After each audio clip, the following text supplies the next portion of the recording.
Welcome back. You're still watching Network Africa on Channels Television.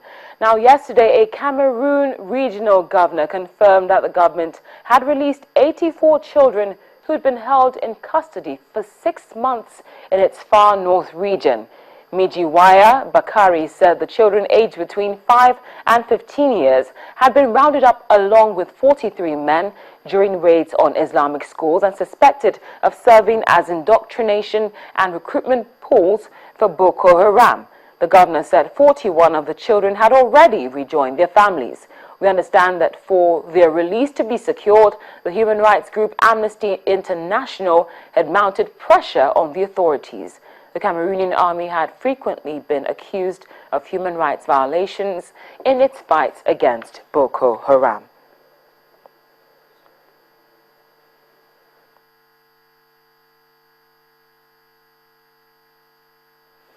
Well, we'll be speaking to Ilaria Allegrozi in a moment of Amnesty International, but let's bring you updates now concerning Burundi. The official results for the just concluded Burundi parliamentary elections are yet to be announced, but that has not deterred clashes in the capital Bujumbura. According to witnesses and a police spokesman, at least 6 people, including 1 policeman, were killed in Burundi's capital late yesterday in the latest violent clash between police and residents since Monday's parliamentary election. Burundi has been locked in its worst political crisis since its civil war ended a decade ago, with protests erupting in late April against President Nkurunziza's bid to seek a 3rd term in office. Dozens have lost their lives in the process. Monday's parliamentary election was boycotted by the opposition, and the presidential vote scheduled for July 15 also comes in the face of widespread protests.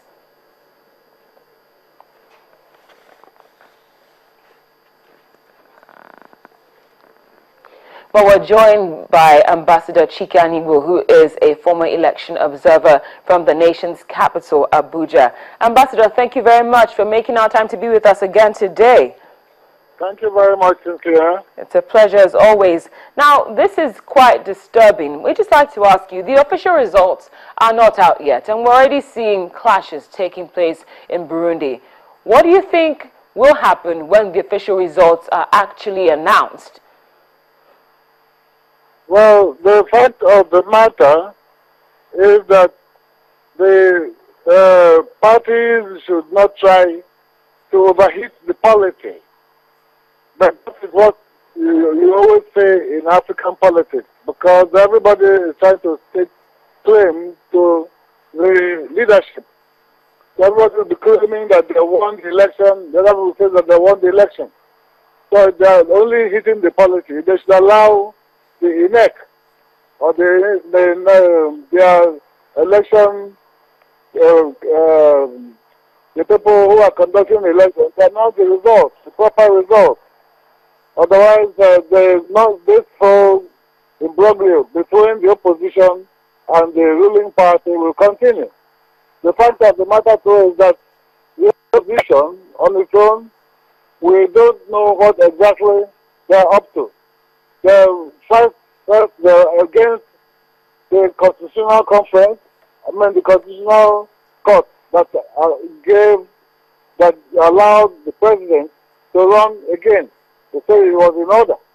Yet the opposition said they will not accept it.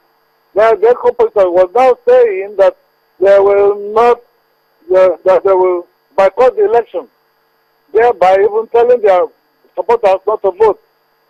And then by going to a mass protest, whereby many people are already killed, it's not the best way. Because I've always said, according to Kekero, the Italian political philosopher, that a just, unjust peace is better than a just war. So let us have peace. That is the way I think we should go, and we allow the East African community, the rest, who that have been engaged in trying to begin the work forward for all of us. It's not nobody left. What happened? Dead. And the local minority trying to fight their own interests over the majority because they were have not been very active. They have not been very nice. Well, Ambassador, thank you very much for your time. We're very grateful for you making our time to be with us as always. Thank you for your view on the situation. Thank you very much. Ambassador Chike Anigbo, a former election observer, speaking to us from the nation's capital, Abuja.